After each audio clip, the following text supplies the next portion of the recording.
Welcome. Thank you so much for Welcome. Thank you so much for joining our November First Sabbath program. I'm Rebekah Jackson, and I am one of your co-hosts. Please bow your heads as we pray. Dear loving Lord and Father, we thank you so much for this day and for this opportunity. We pray that your name will be blessed and uplifted during this program. In Jesus' name, amen. Amen.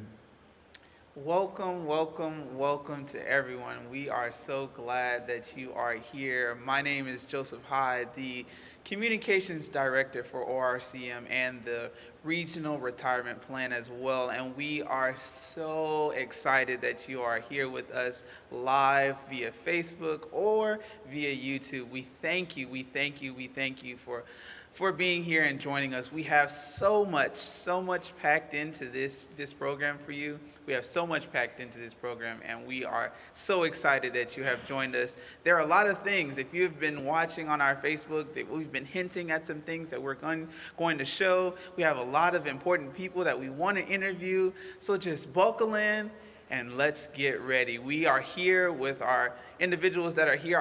Our hosts are here. We have Pastor Edmonds, we have Pastor McCoy, we have Ms. Rebekah Jackson, and we just are excited. And so we're going to get right into it. Without further ado, we're going to get right into our first interview. Pastor Edmonds? Thank you, Elder Hyde, and thank you, all of you, for joining us in the beautiful and newly dedicated and debt-free Elder Charles E. Dudley Sr. Center for Regional Conference Ministries. With us today, we have Elder Joseph W. McCoy, who, among many other things, is sort of known as the father of the Regional Conference Retirement Plan. So Elder McCoy, welcome. Thank you for joining us. You're probably best known for your stewardship of and your originatorship of the Regional Conference Retirement Plan. But there are other aspects to your life. So kind of share with us for our audience, particularly our younger audience who don't remember you from your days of being president of South Central, all that kind of stuff. So kind of tell us who Joseph McCoy is. Well, I am one of 5 children. I'm the second oldest of 5, born to John and Noella McCoy. My mother's was 4th generation New Orleanian. My father was from Kosciuszko, Mississippi, and he came to New Orleans and, of course, was overwhelmed by my mother. And out of that union, my parents sent us to church school. I wound up at Oakwood in the academy, finished here. Wound up at Oakwood College, finished there. Spent a year at the Theological Seminary at Andrews University. Been in the ministry now. This is, I think, about my 55th year of connection with the church. And that's a long time, but it's been a wonderful experience for me. I have 3 daughters, 5 grandchildren.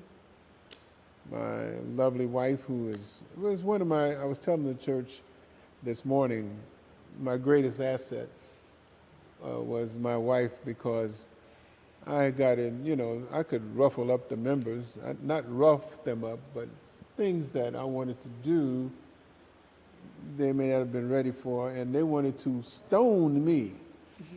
But they loved her so much that they had to back off and give me a break. So I hope that gives you an idea.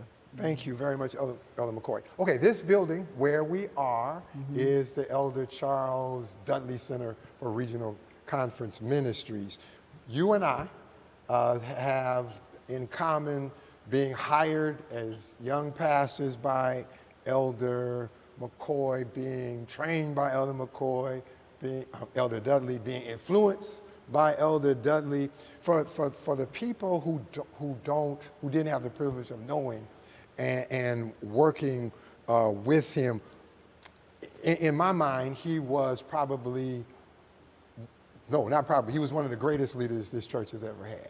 So kind of tell us from your perspective, you worked with him even longer than I did. What made Elder Dudley Elder Dudley? Well, I think his ability to connect with people. One of the things I admired most about him is when he became president of South Central Conference at a rather early age. I think he was about 35 years old, something like that. And the president before him was into making the conference look good financially, so they had 98% of their authorized operating capital when Elder Dudley took over the conference. And I was working in a tent meeting with Pastor Milton Young a couple of years after Elder Dudley was president, and I was a student here at Oakwood. Milton came in and Dudley has spent all the money. I hope I'm not embarrassing anybody, but calling names, you can edit it out.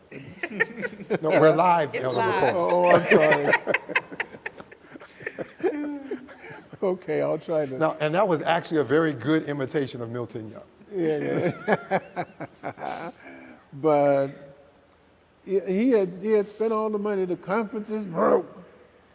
And but what Elder Dudley did was, when he took over the conference, the teachers were underpaid, the churches were falling down, there were congregations meeting in funeral parlors on Sabbath for Sabbath services. So yeah, he spent up all the money, but he spent it on the people. And he used to say, we got to house our people. So new churches sprang up, new church buildings sprang up all over this conference. To me, that kind of leadership was very impressive. There were things about him that reminded me of my father. My father was entrepreneurial, he was visionary, and the neighborhood I grew up in, which I will not go into big details, he said to us all the time, among a lot of other things, three things that stood out that was applicable to me as I grew up was, get your own answers, get your own stuff, and play in your own yard. So that was, for me to be called into ministry by Elder Dudley was perfect, because it was a sequel to who my father had been and my experiences. And I don't know, Elder Dudley was moderately super black. Okay, he believed that if we were going to do any business at all, black people needed to be a part of it. Another thing that was impressive to me was, if you made a mistake, he didn't hold it against you. You know, and he was a soft-spoken man. And said, well, that didn't work. We'll try something else. So you never felt that the president was going to come down on you if you started to do something that didn't pan out well. So for me, that was good, because I was dabbling in a lot of things, maybe that I should not have been, but he didn't hold it against me. Elder Edmonds is sitting here looking all dignified. Because I remember some of those things. And I remember one time we were at camp meeting, and Elder Dudley says to me, Joe, where are the boys? And I said, what boys, Elder? He said, you know where they are. Tell them to get to the meeting. So then, Who was he talking about, Elder McCoy? well, you and Joe Grider and Russell C. And so. Oh, wait, why did he ask you where we work? Well, I don't know. The Lord revealed it to him in a dream. No, seriously. And then when I became president, then these guys said, we got to find new places to hide. But the man was very serious about the ministry. He knew how to relate well to people. And it appeared to me if once he knew your name, he would never forget you. Yeah. And I don't know this to be a fact, but as I went around with him, he knew everybody in this conference by name and their children. Absolutely. Yeah. And I was amazed at that. We were in Ontario, California, getting ready to take a plane back to Nashville. And a little boy about 10, 12 years old walked past us. And Elder Dudley said to him, "Hey, Charles Wadley." And the little boy was startled. He looked, and Elder Dudley said, "Your name's Charles Wadley, isn't it?" He said, "Yes, sir." And said, "Well, I know your daddy." Well, the little boy went away, and in a few minutes he comes back with his grandmother. And the little boy was named after his father, Charles Wadley, that Elder Dudley had not seen this boy's father since that his father was this kid's age. Mm-hmm. Now, the funny thing about it was the grandmother was also, of course, Seventh Day. She didn't remember Elder Dudley. But he remembered her, and he remembered her son when that boy was his son, with her grandson's age. That blew me out. And one of the things also that I picked up from him, whenever he was talking to you, he would not let anybody interrupt the conversation. You had to stand on the sideline and wait until he was finished talking to these people. I got a million stories about Elder Dudley, but I'll hold off for another time. One of the things that you said that reminded me, there are two things I remember about Elder Dudley, a bunch of things.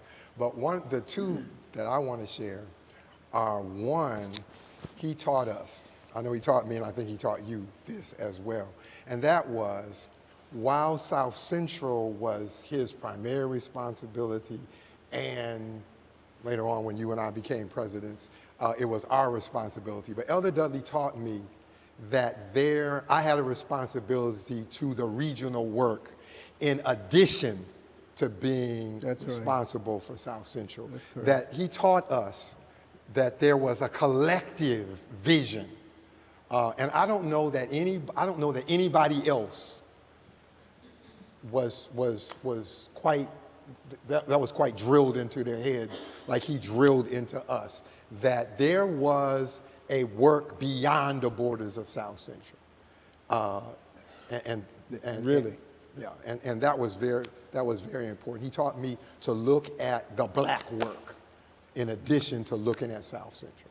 Well, there's no question about that, and I think everybody that started ministry under his administration had that drilled into them. South Central was not the fancy conference it is now. People were running from this conference like it was on fire when he became the president. But he was, and I mean, you know, you've got territory, Alabama, Mississippi, Tennessee, Kentucky, and the Po part of Florida, Panhandle.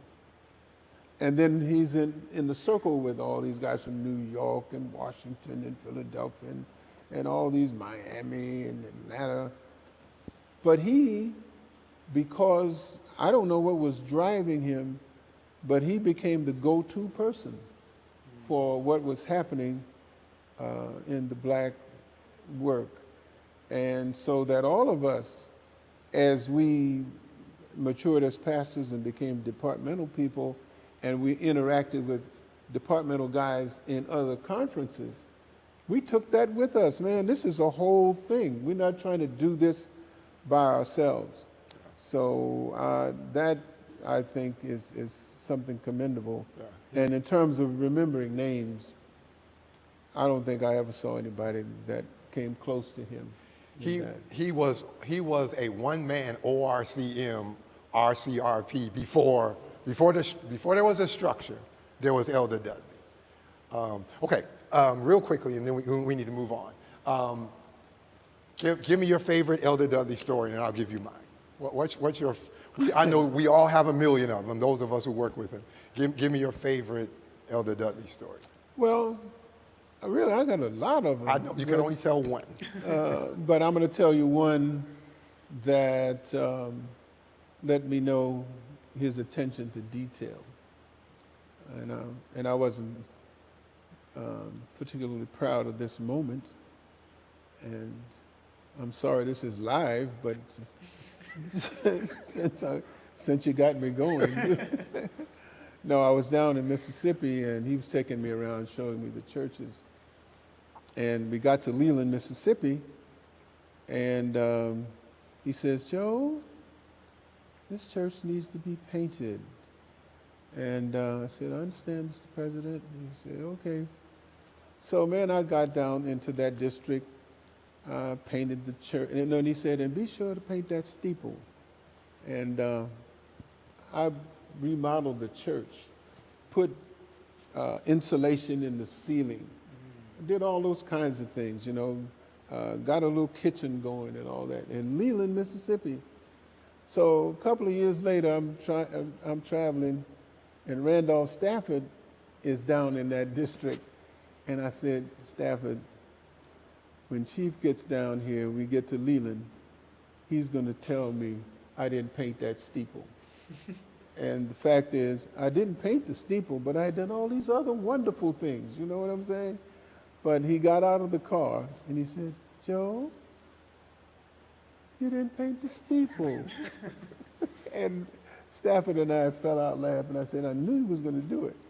But that's just how I think meticulous he was.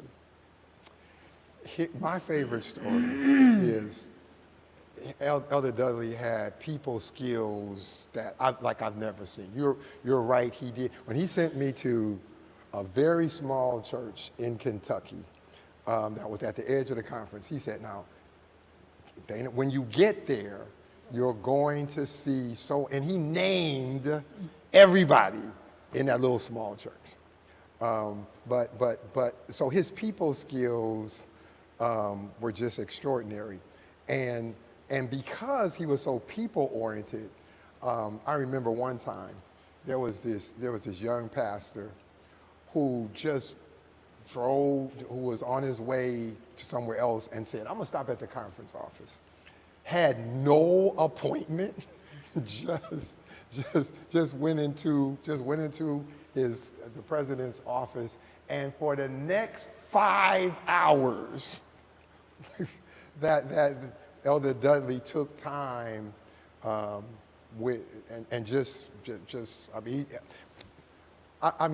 later on I had that job. I'm not sure I had 5 hours for Ms. Edmonds, but I mean, you're right. Elder Dudley had his way of making you feel like he was the most powerful black person in the church, but he had this way of making you feel like he had nothing better to do than to talk to you. And I was that young man who barged into his office and chewed up 5 hours. I mean, people would go to his house. That's true. And he would feed them. Mm-hmm. I mean, they would just show up at his house without making any kind of appointment. He was a great cook, by the way. He would feed them. He was just special. Okay. We could do the Elder Dudley story thing all night. Yeah, let's come back and do a bunch of those. Okay, let's talk about the Regional Conference Retirement Plan. It's the single largest cash asset in the regional work. It may be the single most important thing Regional Conference has ever done. So, give us the 2-minute version.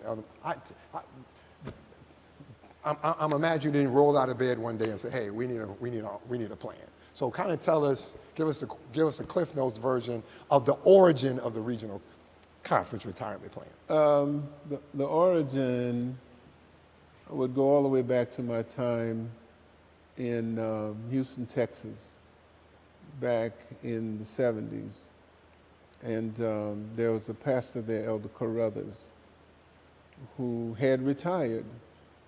And I was appalled at how little his retirement benefit was.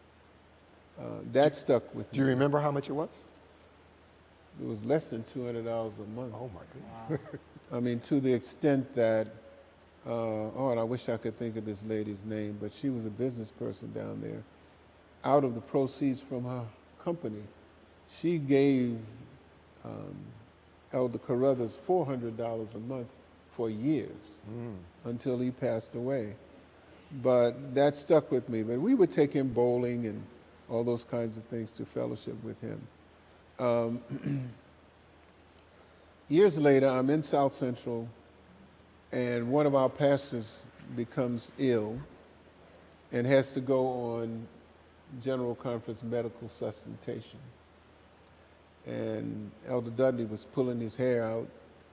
We were driving down Interstate 65, and he says, "Joe, this is what's going on," and he tells me about it and the retirement plan and how little this pastor was going to get. It wasn't enough for him to pay his rent. And so I said to him, I said, "Well, Chief, why don't we start our own supplemental retirement plan?" And he said, "Joe, we can't do that. That's against the policy." I said, "What policy?" And I'm thinking in my brain, you have run over all the rest of these policies. You're going to pick this one not to run over. But he said, "Well, let's look into that." The next time I saw him, we were in the conference office.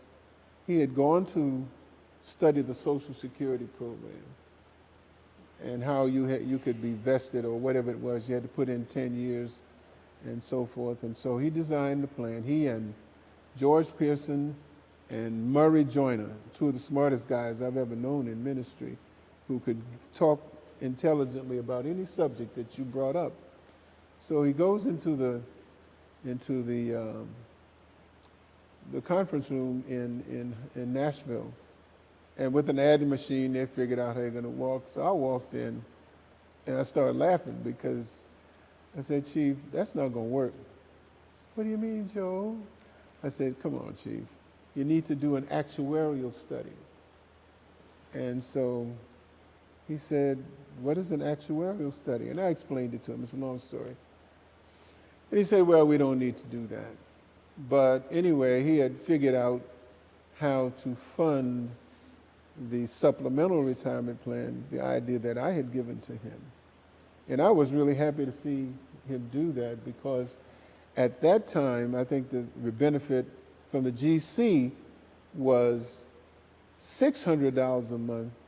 And if we paid $50 a month into the plan for 10 years, we didn't have to put any more in it. And then when we retired, we would get $400 a month. That was a no-brainer. You put in 10, and you get 60% of what people are going to get for putting in 40. I mean, that's a no-brainer.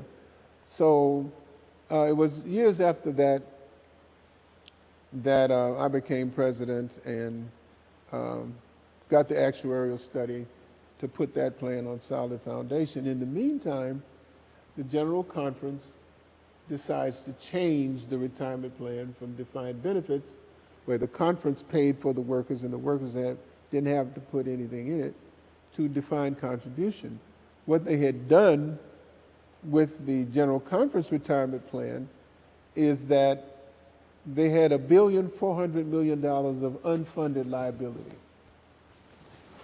And so they changed the plan so that the organization was not responsible, but the workers were.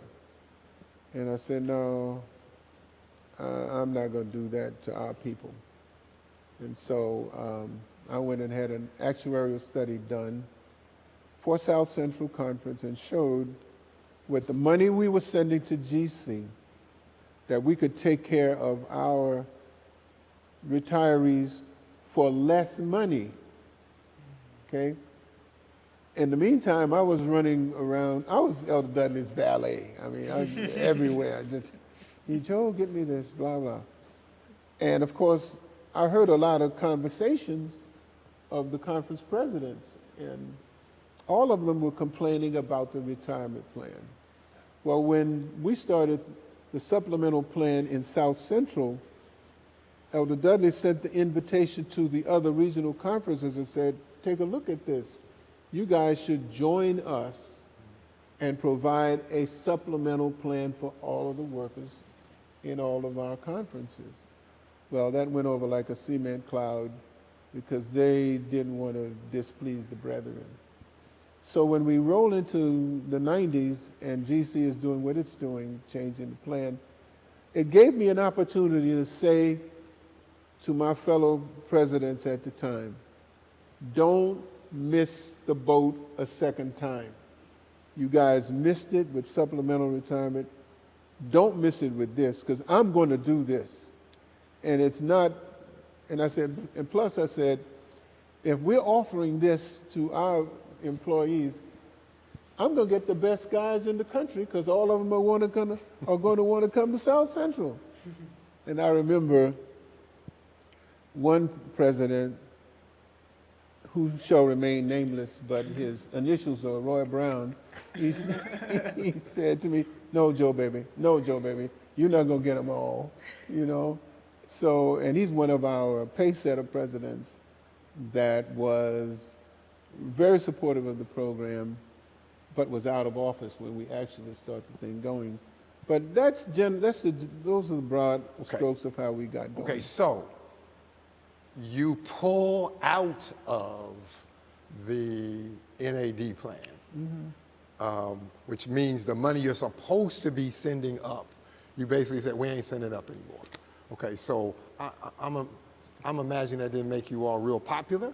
So what were the risks involved to you gentlemen? Well, it depends on what you think is important to you. In the Seventh-day Adventist Church, upward mobility is they don't preach it to us because the guys in office don't necessarily want you to be upwardly mobile because you'll be replacing them. But upward mobility is in the mindset and the psyche of most of us. But if you do things that displease the brethren, they're not going to upwardly mobile you to the Union and the General Conference and the North American Division. And so if you want that kind of thing, then you're not going to displease the brethren. But, you know, I just didn't say, I didn't say, I ain't doing that. I said, brethren, we are not going to do that in South Central. But we decided to take the money, hold the money that we were sending to the General Conference for retirement. We decided to hold that money until an agreement could be made between us, the regional conferences, and the General Conference. And so we held that money for a whole year, not sending it forward. And believe me, they fell on us like a ton of bricks. But we held out because, you know, we had done our homework. We had talked to our people. They knew what we were trying to do. And there was no way I thought that we were going to lose. That speaks to the importance of, one, having regional conferences because you're controlling your own resources. And then number two, it speaks to the importance of staying together. I'm not sure if you could have pulled that off if everybody, for the most part, stayed together. Now, we're almost done. We've been telling Elder Dudley stories. I'm going to tell two Elder McCoy stories. One, you were talking about and these are serious stories. You were talking about upward mobility And you're right. You know, you displease. You know, you can't ruffle feathers a lot if you want to move up in the Adventist church. That's just the way it is. And that was a certainly ruffle feathering activity that you did. And I remember you had asked me to become the conference secretary shortly after you all launched. And I remember a conversation you and I had where you said that you knew that being a part of this endeavor was going to effectually cut you off from upward mobility. But it was something that you were willing to do anyway. And that's a story that only I know. But I think it needs to be told that you knew it. And I'll tell you another story that you don't know. I was preaching in a state conference for a Caucasian pastor. And this is what he said to me about you. He said, Joseph McCoy would be the president of the Southern Union. For those of you who are not familiar with Adventist interdenominational entities, the Southern Union is the largest union in North America and the biggest tithe union in the world field. Okay, and so this is what he said about you. He said Joseph McCoy would be union president today if it were not for his stewardship of the regional conference retirement plan. And so, Elder, it says something about you, that you were willing to make sacrifices for your career for the advancement of the work. Amen. Okay, last two questions. Okay, was there a moment, and we're way over time. Was there a moment where you said, well, okay, this thing may not work? You know, I never thought it would not work because I had done the work, the actuarial reports. I had to do an actuarial report for the conference when I was secretary for the supplemental plan. So I was familiar with that. And in order to blunt the arguments that the General Conference would throw at us, I had an actuarial study done again for us relative to the Regional Conference Retirement Plan.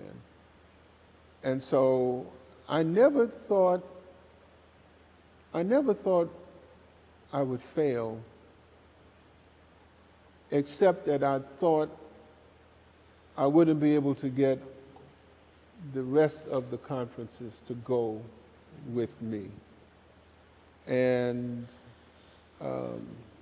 I knew there was a possibility of that failing, to the extent that when the 9 conferences were confronted by the General Conference, and we told them in a meeting in the General Conference, the sacred halls of the General Conference building, we are going to do this with you or without you.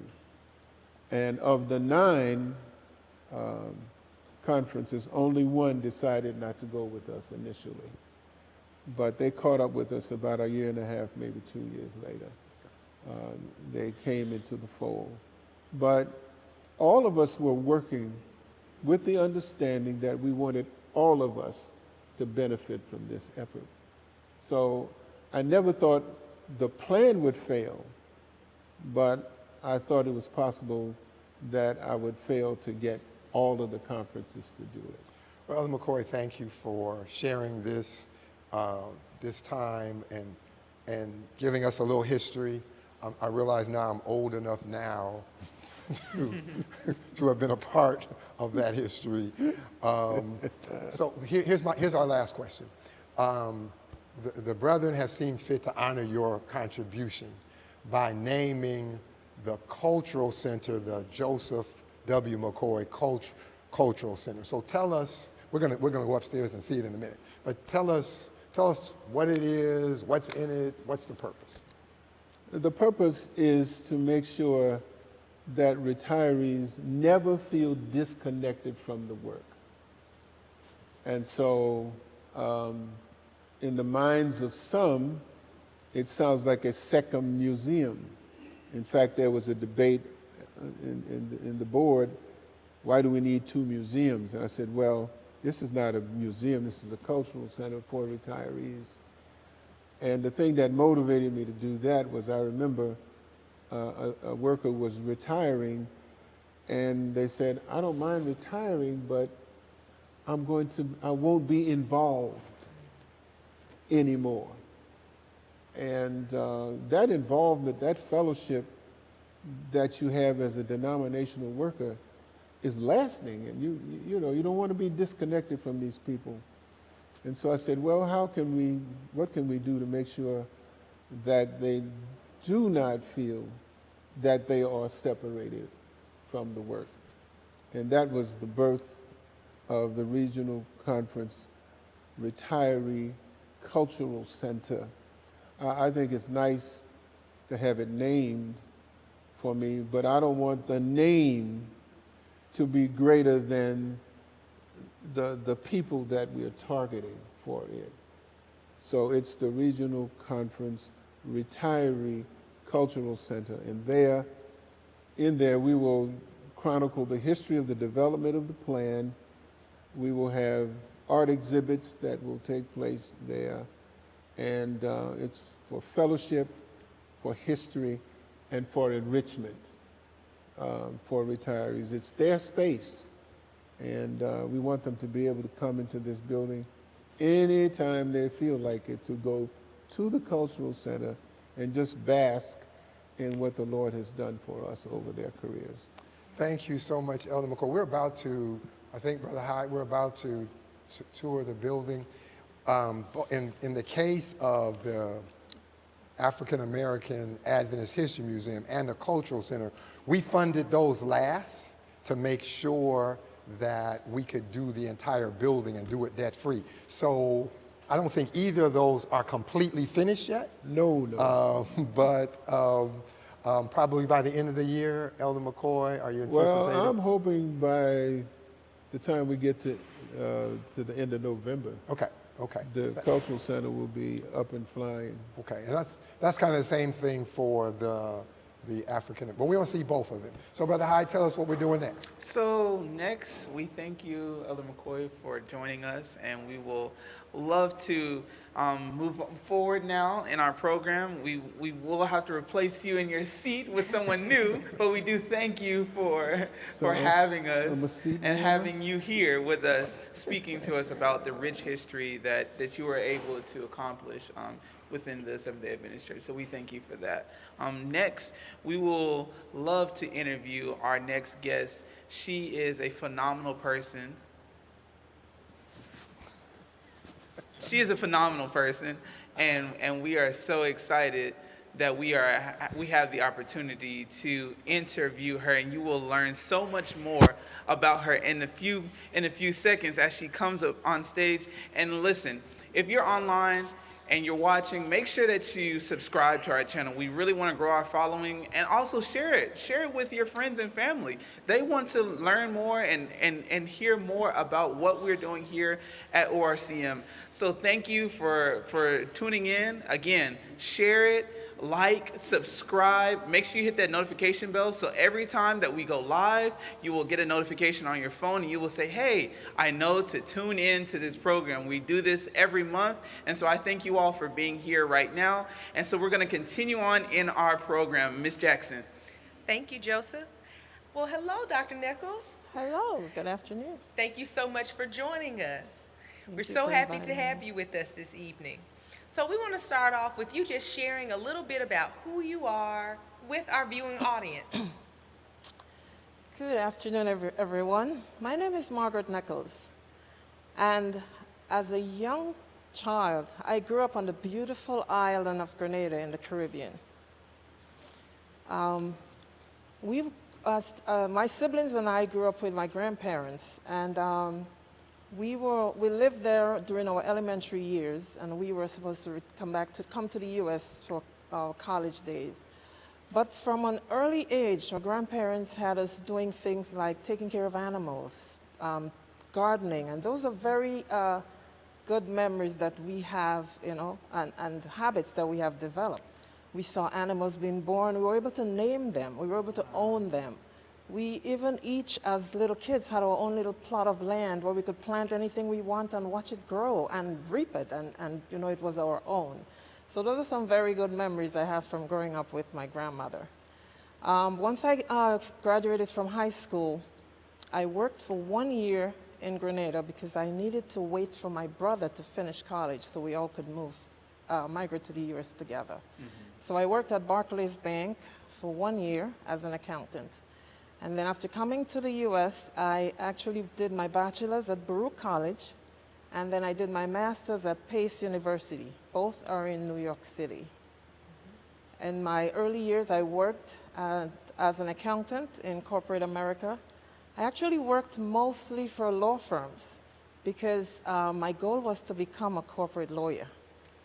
I did the LSAT, I registered for law school, and then I realized I was pregnant with my second daughter, so I decided to choose family over law school. So, around 2012, the direction of my life changed. I had a very serious car accident. And in gratitude for saving my life, I made a pact with the Lord.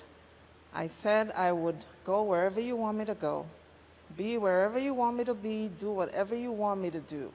And since then, I started making it my goal to make sure that the direction of my life was being led by the Lord, and whatever I do, He was leading, and I was doing exactly what He wanted me to do. And I think that's when I ventured into church work. Around 2013, I started volunteering as an auditor for Northeastern Conference. Wow. Thank you for sharing. Wow, you have such a rich history that you've just shown, you have just given to us, verbatim, and we appreciate that, and we want to ask you a question because as I'm listening, you said that you made a pact with God, and you said, I'm going to do and do whatever you want me to do. I'm going to go wherever you want me to go. So that leads me to ask, how did you end up here at ORCM? Okay. So my church work started, as I said, when I started working for Northeastern Conference. And in 2018, after the treasurer resigned, they asked me to step in. So I did that for about 6 months, and then after that, I was the associate treasurer for a while. Now, during that tenure as associate treasurer, I got the call from ORCM asking if I would join the team as chief financial officer. Wow. So I told them I needed some time to pray about it. After 1 week, they called back and asked what was my decision. I didn't hear from the Lord yet, so I told them I needed some more time. And here I am. Wow. So what is your role as CFO for ORCM?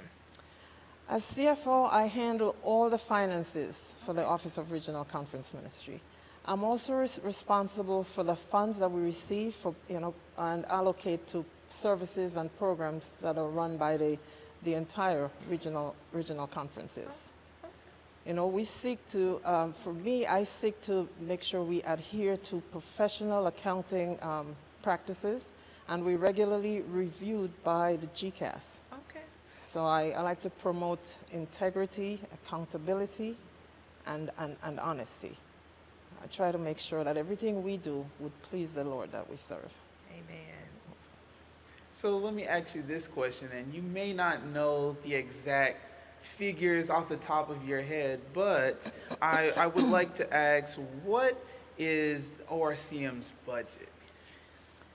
For this year, our budget is about 1.6 million. Prior to that, it was around 1.2, 1.3, but because of the building, we had to increase our budget. So what ministries does ORCM fund? We fund, I hope I can remember all of them, but Breath of Life is our biggest subsidy. It's about, I think, 45% of our funding. We also have Message Magazine, which is about 14%. We have Regional Voice, we have PELC, we have Beta, we have Oakwood University. We have 3 different scholarships that we give every year. We have Family Life, Religious Liberty, Religious Liberty, Regional Voice. I may not be reaching all of them. For our Pine Forge alumni. Pine Forge alumni, yes, Pine Forge University, yes. The Bradford Cleveland Leadership Council, we support as well.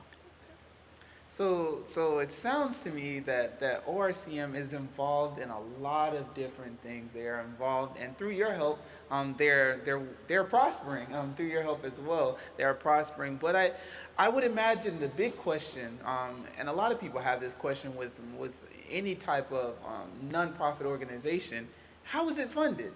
How is ORCM funded? ORCM is funded by donations, well, appropriations actually, from the 9 regional conferences. They do have a set amount. So right now it's between, it used to be 0.05% of the tithe received the previous year. Now it's going to be a little more because we have the new building. It's going to be a little more. It's going to be closer to 0.075% of the tithe received. So the conferences appropriate funds and they send it to us monthly.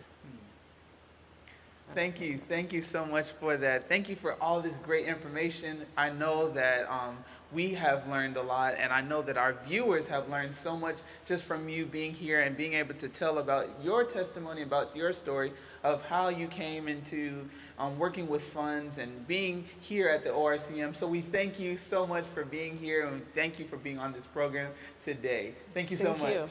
Thank you very much. As we transition to our next interview, we want to just again remind everyone to continue to share, like. If you want to comment, make any comments for us on our program, we would love for you to make a comment. We would love for you to share it with individuals, and we would love for you to just making sure. One thing I do want to say for sure, I want to make sure that everyone is in prayer while we're going through these programs, because there are a lot of things that go on behind the scenes to create a program of this manner. And so always be in prayer for us, for myself, Ms. Jackson, for Elder Edmond, as we go through these programs, because we always want to do something that is great, but we don't want to negate greatness without God's help. So every time that we do programs of this manner, we want to make sure that we are giving honor and glory to God and also praying for his guidance. So we ask that anyone that is watching also pray for us as we go through these programs. And we would greatly appreciate that as we go through our programs on a monthly basis. So we thank you for that. As we transition, I'm going to give it back to my co-host, Ms. Jackson. Well, thank you, Joseph. We have a new guest. We just have so many guests today. This is so exciting. Welcome. Thank you. Would you please introduce yourself to our viewing audience? My name is Howard Bullard. I'm a graphic designer, art director, visual communication specialist. Okay.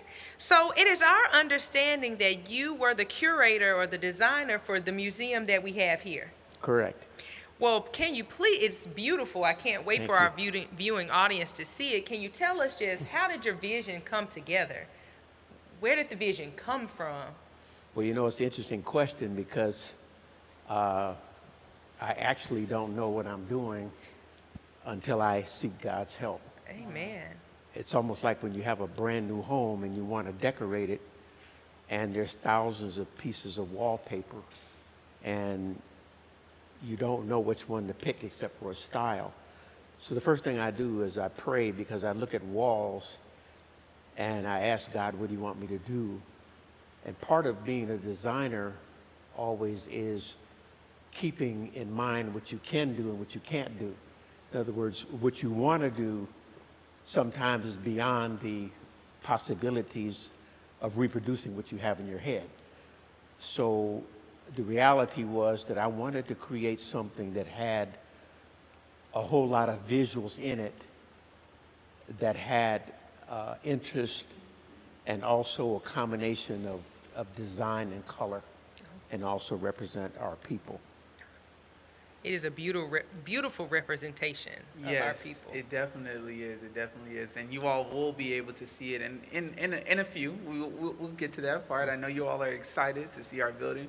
But I want to ask you this question. Many different artists, you have all different types. You have singers, you have musicians, you have bakers. Those I count those as artists as well, as people that cook. And each individual artist, they have a way that they go about creating their art, and they all have a starting point. So where, for you, when you're creating, when you created this museum, where did you say, this is where I'm starting from? What just sparked your idea to start, and how do you start making it? Where do you start when you're making a museum? Excellent question. I think as we talked to the museum committee, and especially Elder Edmond in particular, we wanted to start with the regional conferences. Well, I'm sort of an Adventist convert from the West Coast. And so I didn't know there were black conferences or anything black within the church separated from the main body. Mm-hmm. So when I came back east, I came back to work for the Review and Herald. I was the first black art director for the Review and Herald. Had no idea of the church, how it operated. So as I went to my first camp meeting, I was shocked to see all these black people at one camp meeting in Pine Forest, Pennsylvania. And I wanted to know what this was about, because at first it was like shocking, because we had nothing like this in California. Mm-hmm. So when I saw this, I started to study deeply the history of the black work, the black people, the black conferences. And in the back of my mind, being a visual person, I understand the power when people see things or they see people. Rarely do our people, black people, record or show our history. So one of the dynamics of a museum is when you start to look for individuals or people who you hear about or have a name, then you want to put a face to it. Mm-hmm. So when you start looking for visuals, hardly any exist. Mm-hmm. So what you will see in the museum is something that God has done, because all the elements were gathered from different sources. There are elements in there where I may have had a face and I put a body on the face, mm-hmm. as in Elder McKinney, Elder Bradford. There were no pictures of Elder Bradford that were pictures that were museum quality, mm-hmm. him standing or looking in a certain way. And so I searched probably for 2 or 3 months. And so finally I said, Lord, what can I do? And so we created that. So where I started was to say, rather than start with the beginning of the regional work, mm-hmm. with Sister Bayard, which is a tremendous story for me, to read that story, because I got angry when I read the story. Mm-hmm. We talked to Elder Edmond and the committee, and I said, why don't we start with the first black people who were in the Advent movement, mm-hmm. and then build up to there. So it created a problem, because it meant that in the museum, we only have so much space. Mm-hmm.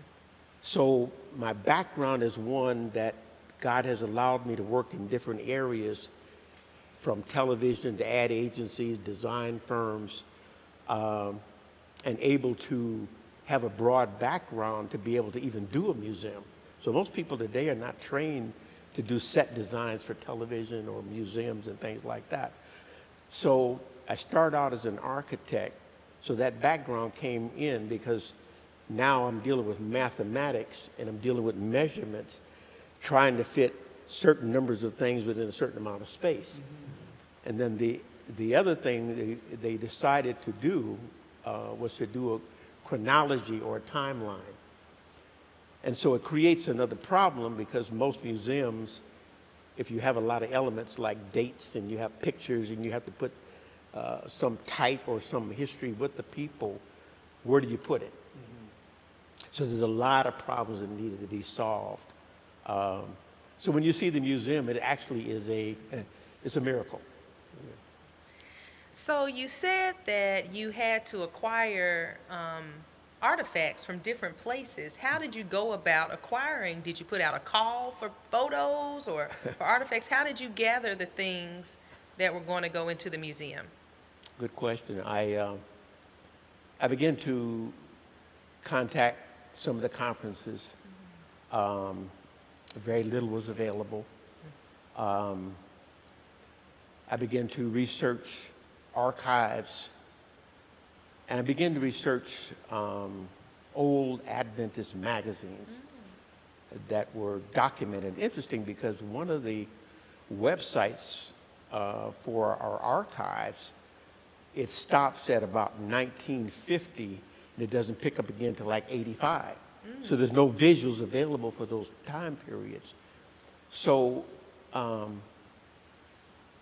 one of the things that bothered me as a designer is when you represent your people, you want to have the best representation, the best photos, and a lot of that is not available. So in the museum, a lot of those pictures were 1 or 2 inches high.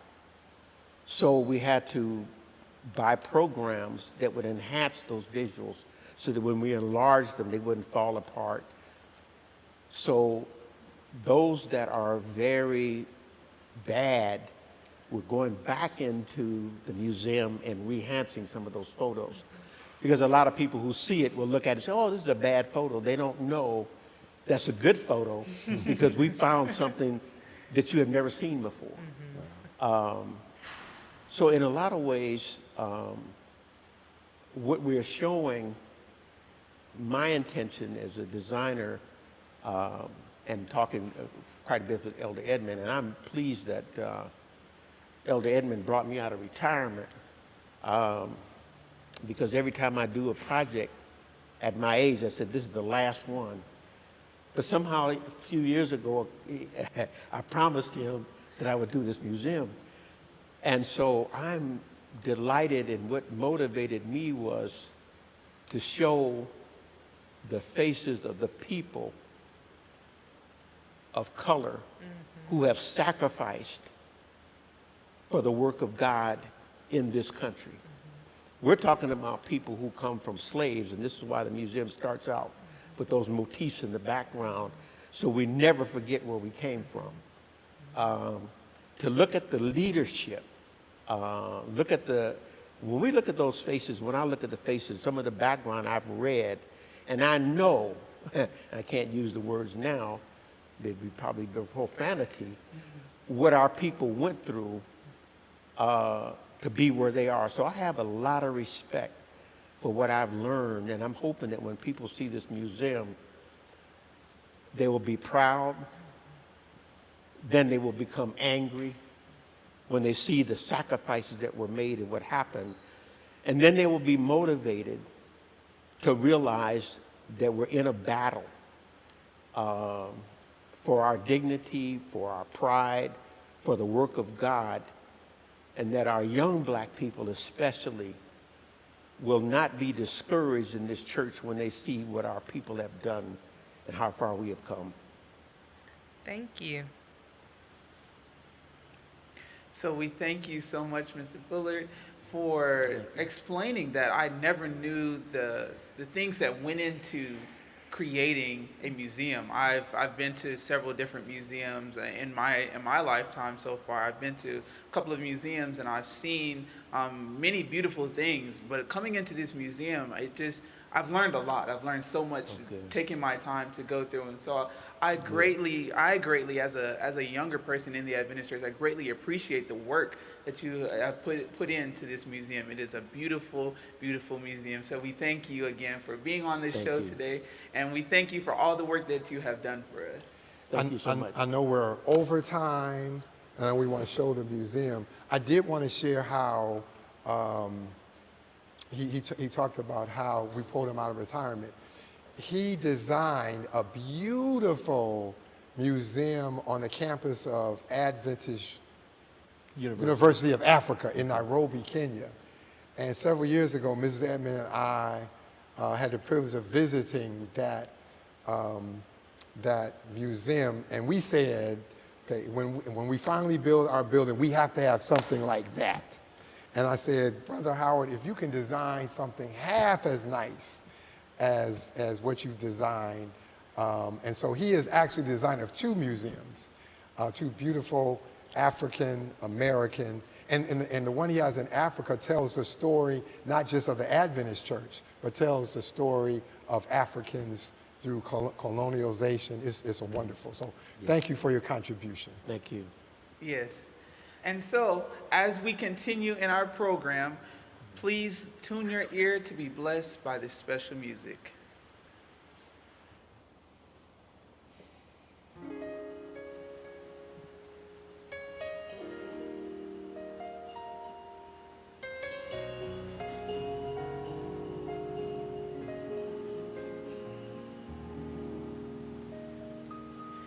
Is the face that I see in the mirror the one I want others to see? Can we start that over? I'm sorry. That threw me off. Can we start that over? Sorry. We have a little technical difficulties, but we're going to work it out.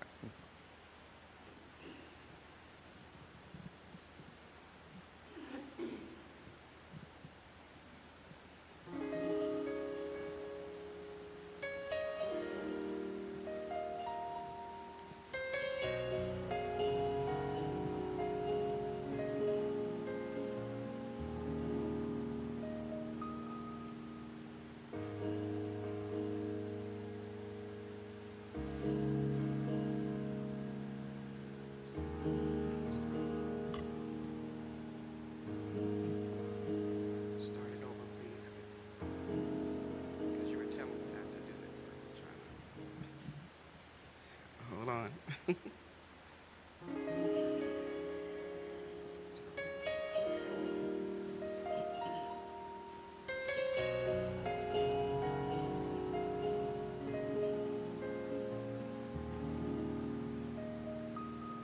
Is the face that I see in the mirror the one I want others to see? Do I show in the way that I walk in my life the love that you've given to me? My heart's desires to be like you in all that I do, all I am. Do they see Jesus in me?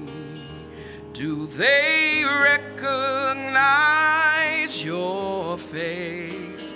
Do I communicate your love and your grace? Do I reflect who you are in the way I choose to be?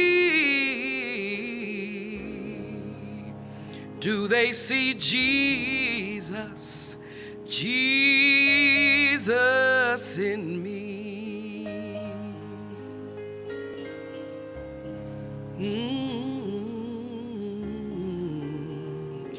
Well, it's amazing that you'd ever use me, but use me the way you will. Help me to hold out a heart of compassion and grace, a heart that your Spirit feels, and may I show forgiveness and mercy in all that I do, all I am. Do they see Jesus in me? Do they recognize your face? Do I communicate your love and your grace? Do I reflect who you are in the way I choose to be? Do they see Jesus, Jesus in me? Well, I want to show all the world that you are the reason I live and breathe, so that you'll be the one that they see when they see me. Do they see Jesus in me? Do they recognize your face? Do I communicate your love and your grace? Do I reflect who you are in the way I choose to be? Do they see Jesus? Oh, Jesus in me. Oh, oh, oh, oh, in me.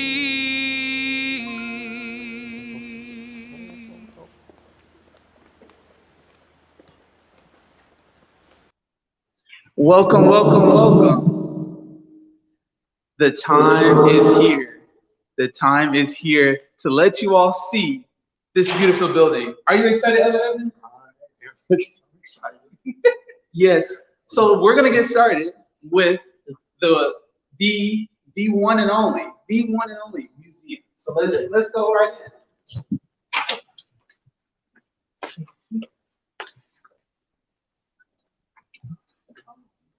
Pastor Edmonds, yeah, this is a beautiful room. You have got to show us around a little bit and tell us some things about this beautiful museum. I don't know what I was expecting, but this far exceeds my expectations. Well, actually a timeline, and it starts on this wall. So I'm going to let our museum designer kind of tell us what he was thinking in terms of what we're seeing on this far wall. We wanted to start out with some story or background of what the museum was about. And one of the challenges was we decided in some museums, they will put a wall and then they will put figures or pieces on the wall.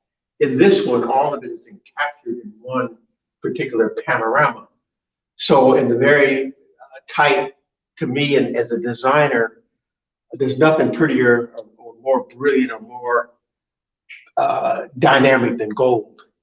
So rather than put the letters in the panels, we decided to put relief letters in gold to represent a high standard for our people. And then we started with the story to give you a background on what you're about to see.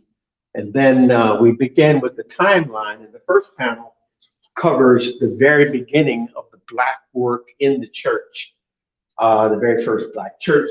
And then we end in this panel with, I believe it's Message Magazine. And this is what we call panel number 1. And number 2, and we have a window, and in the window, normally in a museum, there's no windows. So when I saw the window, I said, oh, we got some extra light. So if you could see, there is a colorful motif that matches the rainbow colors of the letters in terms of the dates. And it's actually a abstract Christ crucifixion. So that diffuses the light so that when you're in the museum during the day, all that brilliant light is not coming in, and it diffuses the light, and it gives it a spiritual overtone. Okay, tell us real quickly about panel 2, because that's actually the beginning of regional conference. That's right. Panel 2 begins the regional work, and it starts out, we've got the first institution in the Pacific, but it mainly started with Lucy Byard. And many people don't know that much about her, but in terms of the references, hardly anything of her except a black and white photograph. You can't see her face in the photo. So this one has been reproduced along not only with her head, but with the whole body. So we kind of colorized her face so you can get an idea of what she looks like. And hardly any pictures you will find of her, what she looks like. But this one captures that. And then she's reliefed off of the wall. So one of the most difficult things was wrapping this around. We didn't want to do something to leave the pillars, so wrapping this around the pillars was a mathematical problem or a situation that we were able to accomplish. Now, who are these gentlemen, Brother Art Director? Those are the first presidents of the regional work. And again, when you look at these, to God be the glory, those are difficult pictures to find in terms of quality. Sure. Yes, sir. And we enhanced a lot of them, and we're still, again, with pictures that are not that good, and some of these are good. We're reinforcing some of these pictures even now to come back and put them over the top of those. Okay, now we have right here in the middle, what do we have here? We have a very pretty lady over there that's going to tell us, and who are you, by the way? Just tell our audience who you are. Well, I just happen to be married to this young man right here. I'm Mrs. Edmonds. And when the idea of the museum came across, it came to my mind that there would be people who would be coming perhaps with their children, and that we wanted them to have something to do as well as learn about the history. So we did some research, and we found a gentleman in Lebanon, Tennessee, and we commissioned him to create the Morning Star in Legos. And so he did, and we have it encased here. And this is the replica of the Morning Star in Legos. And so then we provided a Lego table for the children to be able to play and to try their hand at replicating this Morning Star. Then over on this side, we came up with some puzzles for them to work as well. And we have the very famous silo of Oakwood University. We have Elder Dudley, and we also have the Morning Star. So these are puzzles for them to create while they're visiting and learning about the history of Adventism.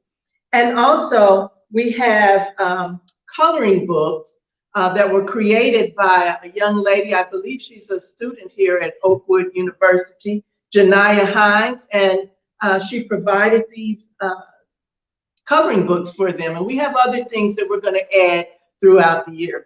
So this is our children's section. Thank you, Mrs. Edmonds. You're channeling your inner church school teacher, and were you inspired to get off the regional conference retirement plan and go back into the classroom? The answer is no. All right. Real quickly, because we need to go, tell us real quickly about the rest of the museum. Okay. As it is, it's chronology according to the dates. And someone asked a question, if someone came in and not know where to go. I said, well, the interesting thing about a museum is that they can follow the timeline, or they can stop, and you'll see unfinished panels, and on those panels will be evangelism, women's ministry, His breath of life. We're almost finished, and on these panels here will be what we consider famous Adventists, such as Barry Black, Whitley Phipps, Take Six, two of the Tuskegee Airmen will be on those panels. And then this wall here will feature, it'll be a big backdrop, and it'll feature Regional Conference Ministry, and over on the other side, Message Magazine. Just an outstanding job, Brother Bullard, especially for the budget that we had to give you. Just an outstanding job. Thank you for helping us tell our story. Thank you. Thank you. As we go forth, we're going to show you a little bit more of the building. So come with us.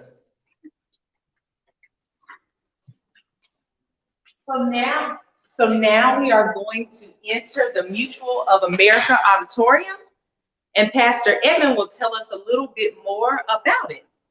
Okay.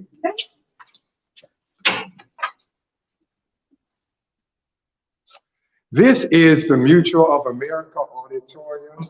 Mutual of America is the company that operates our retirement program. And when we first decided we were going to do the building, we had a conversation with our representative, Ladover Huggins. He is the Vice President for Special Services. And I said, is it possible for Mutual to make a donation for us for the building? And we met with the leadership of Mutual of America, made our presentation. We asked, we made a large request. They said, we can't do that. But they gave us roughly $500,000. And that helped us get started, because the bank kept changing the rules in terms of the money that we were going to borrow. And so not only did the chairman is a gentleman by the name of John Greed, which is kind of unusual name for the treasurer, but that's it, the chairman, that's his name. And not only did his company make a contribution, but he made a $75,000 personal contribution. And so this auditorium. It seats a little under 300,000. Right in the middle, there's a divider, and we have invited Oakwood University to do classes in here. We hope that they'll do that as early as January. Thank you for that. As we move on, we're going to show you another very, very important room in this building. And as we're going through, where we have been doing this program is called the Hall of Nations. And Elder Edmund, tell us just a little bit as we walk through here.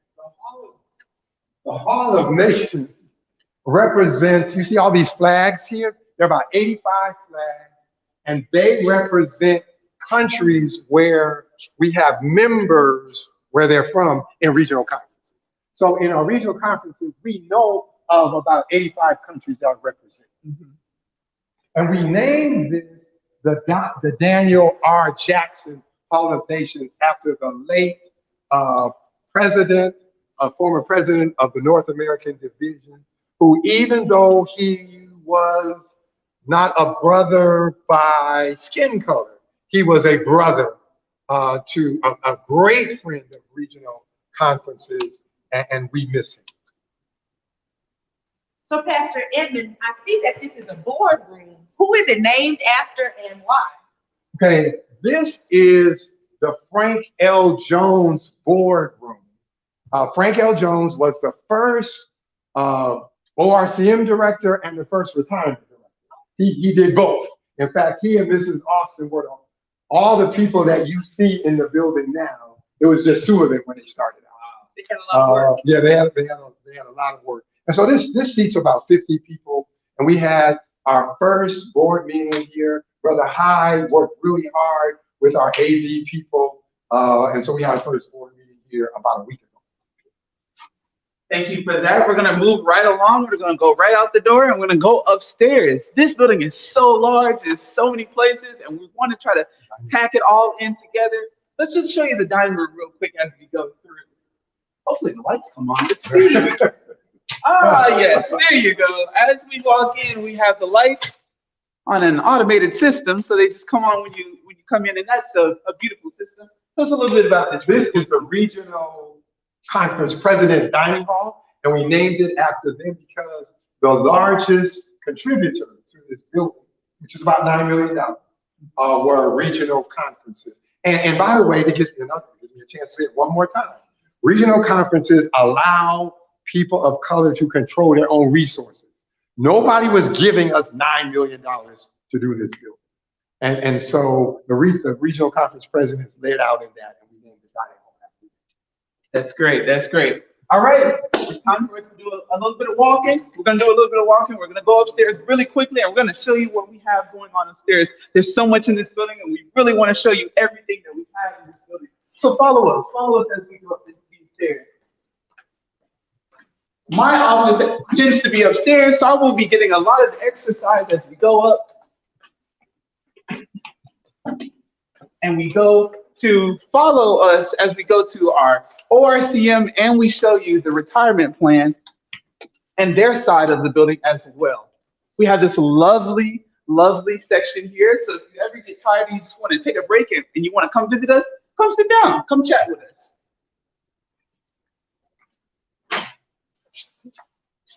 Okay.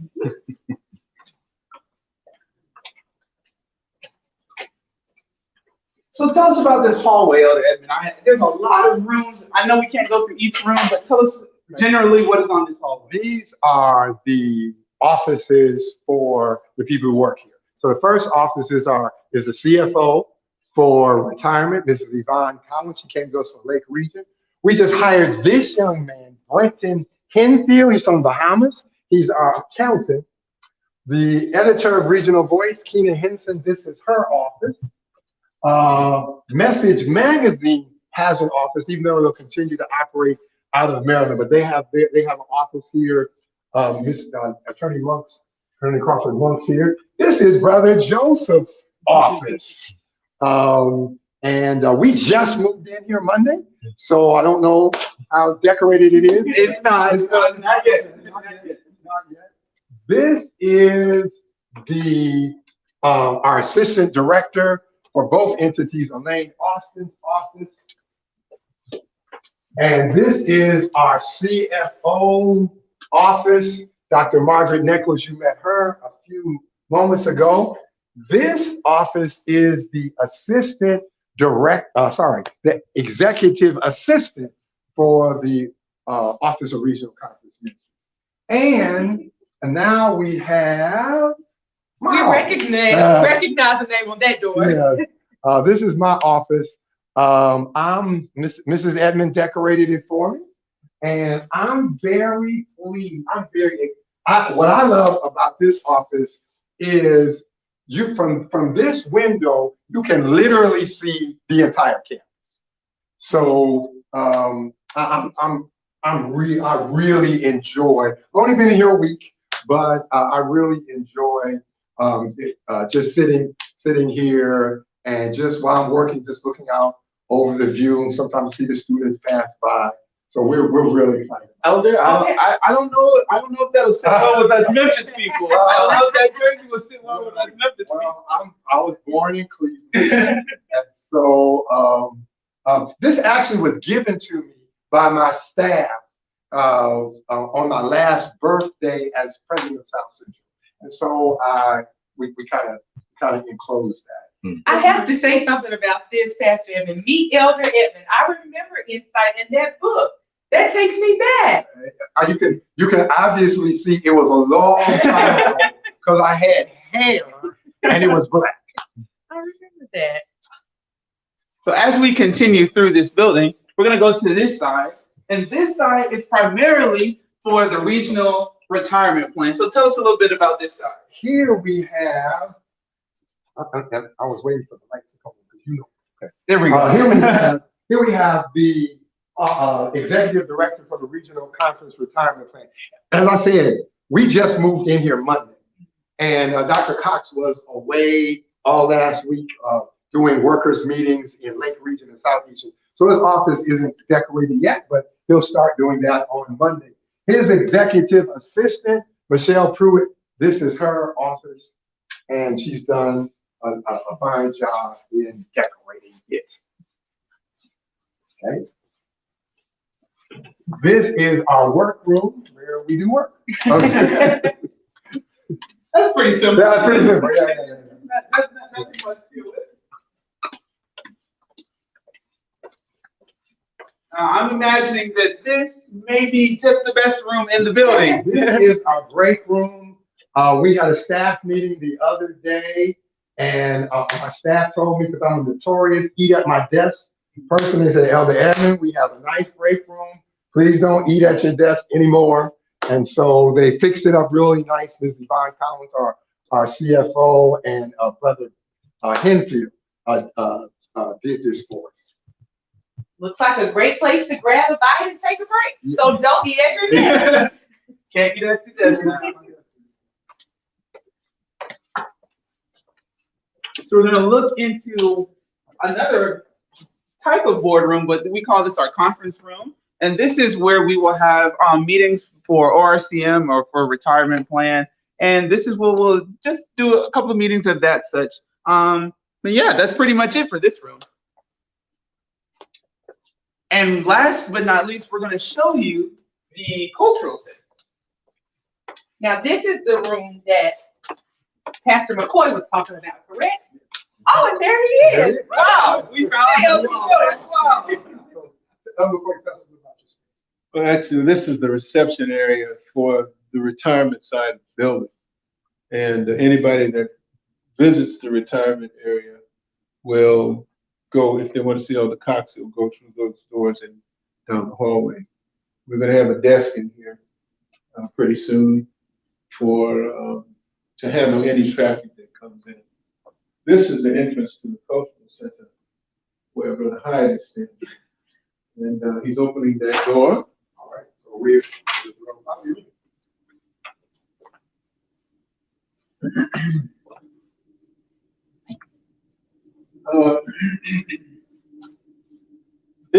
this space, what you see there, there will be kiosks there, and on the other side of this will be the keyboard and the screen, and on it we will have the history of the retirement plan that folk can just view.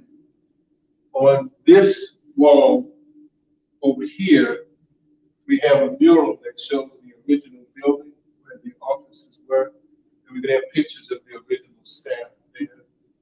This particular wall is going to have documents that were signed by the regional conference presidents.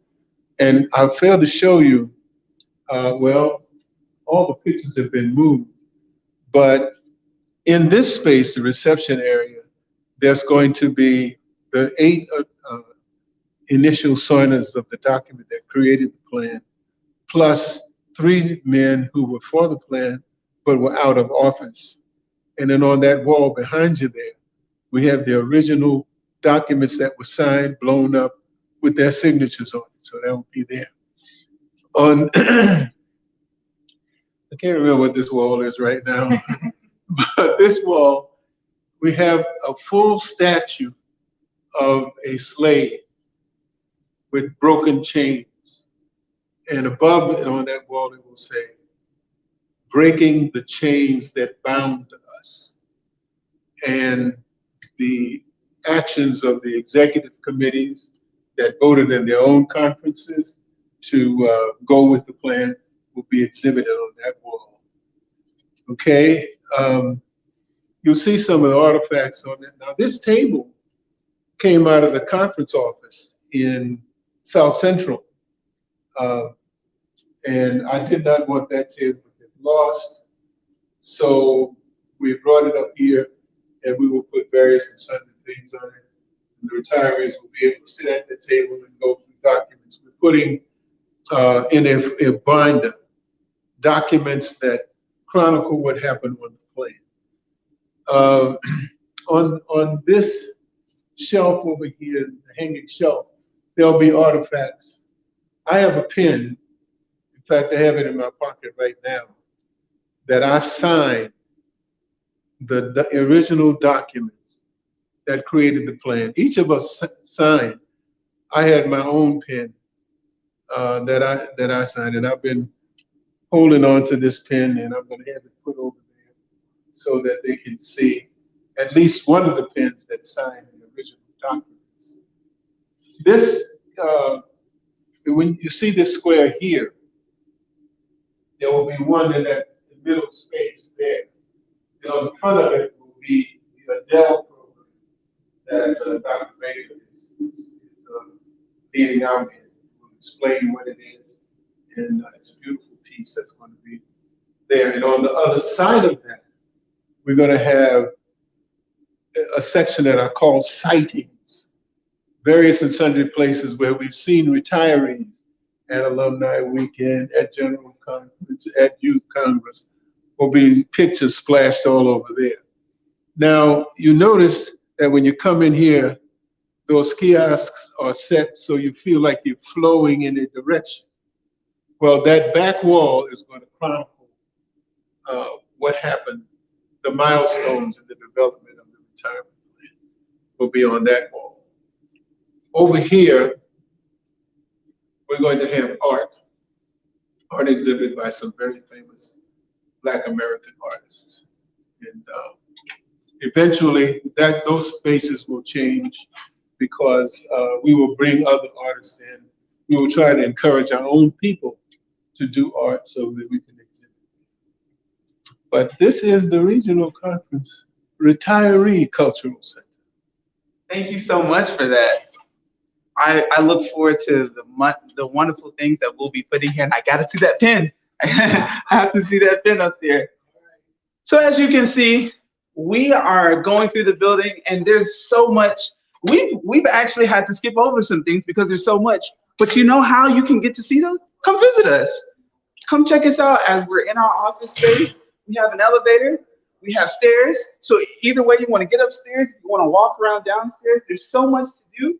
And I thank you for just coming with us and viewing our building. We have been in this project for a while, and we're so grateful to God to allow us to come to this point in this project. It's been a journey, and we just thank God. We thank you for your prayers as well, for the time that you have prayed for us as we have been building this building. We thank you for that.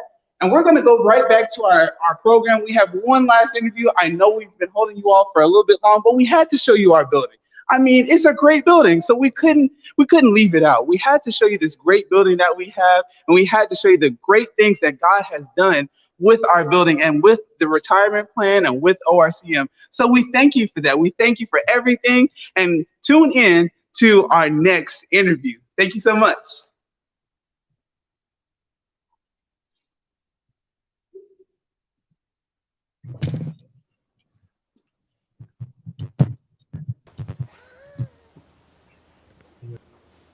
Going to do the transition.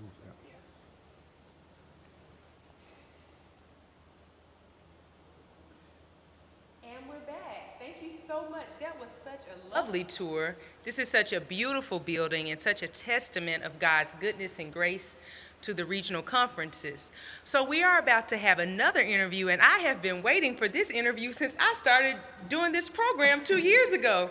So we are now going to interview Pastor Edmonds, my very first pastor, and I'm so excited to hear about his work at ORCM. He will be interviewed by none other than Miss Courtney Edmonds. Oh no, I forgot your new last name. Courtney Edmonds Campbell. Courtney Edmonds Campbell. And of course, we all know that she is his lovely daughter. Thank you both for joining us again. I'm so excited to be here and to be in the new building. I know it's been a long time coming. It's beautiful. I hope you really enjoyed seeing it on the tour. And I'm so excited to have this opportunity to interview you, Elder Edmonds. Thank you, Mrs. Campbell. We need to tell everybody at the beginning that this is the last segment so that they don't think we're going on and on. No. Okay. So when people ask, what does your father do? And I tell them that he works for the ORCM. frequently the question is, well, what is ORCM? So Elder Edmond, would you explain what ORCM is? ORCM is the Office for Regional Conference Ministries. And what our office does is it coordinates all the things that regional conferences do together. Just like a union, there are things that you do as an individual conference, and there are things that you do together as a union. So regional conferences are unique in that they operate as a union. So for example, you have in the Southern Union where I live, the Southern Union has its own news magazine. So does the regional conferences. It's called the Regional Voice. We actually operate like a division. So the division has a retirement plan. This building operates its own retirement plan. We help subsidize PELC and Beta and all those sort of things. And the two things that I'm most excited about is the building of this building and also the outreach to the continent of Africa. Most people don't know that almost half of all Seventh-day Adventists live in Africa. They also don't know that when you combine the people who live in Africa with the people whose ancestors come from Africa, our brethren from the Caribbean, people who live in the United States, the largest single demographic group in the Seventh-day Adventist Church by far, there's no other group close to it, are people of African descent. And so 4 years ago, Ms. Edmond and I went to Kenya to meet with the president of the East Central African Division.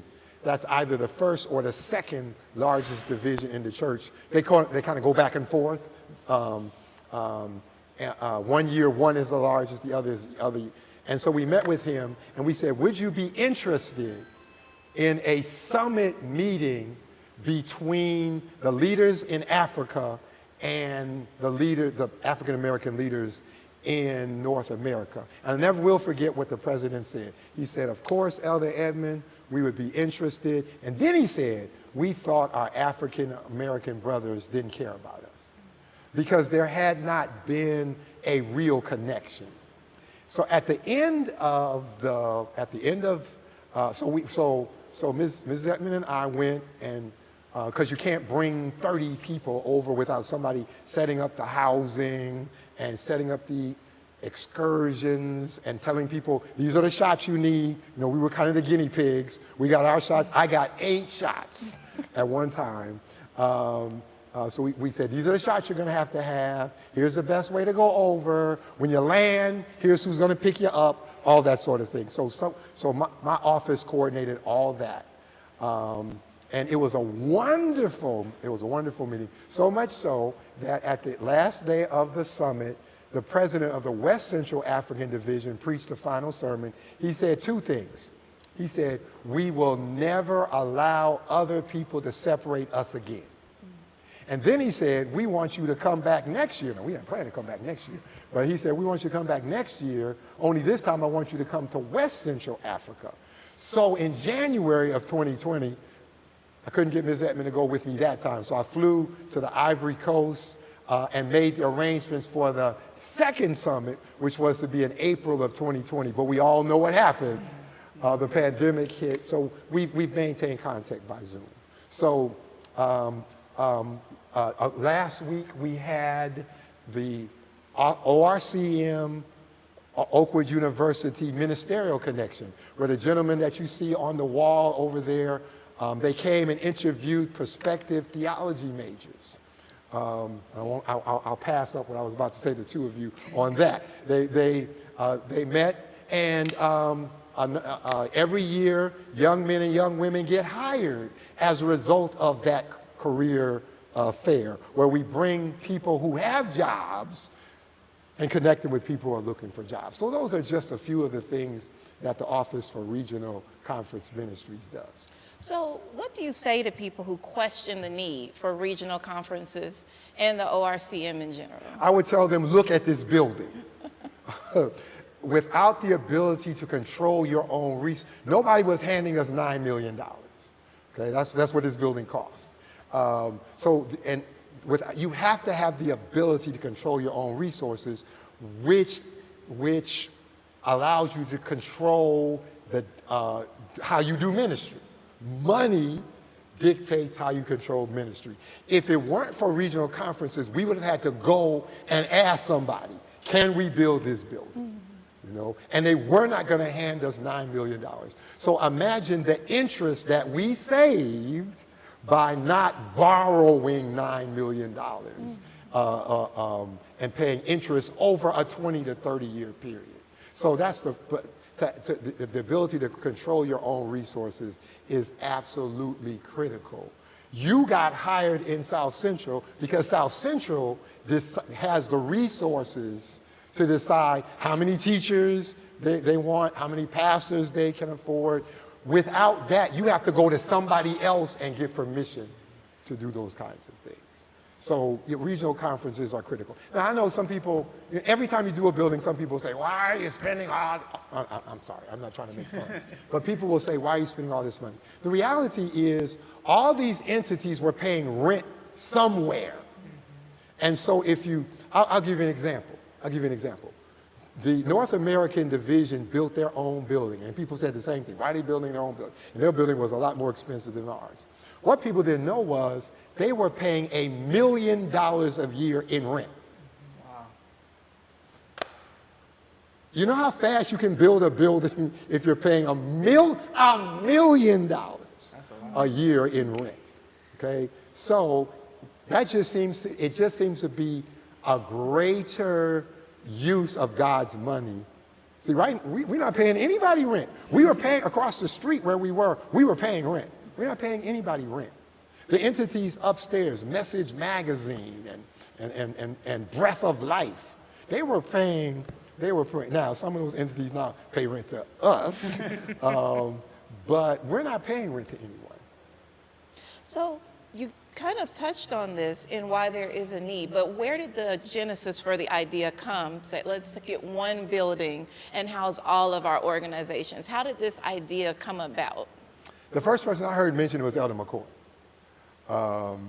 And he mentioned it.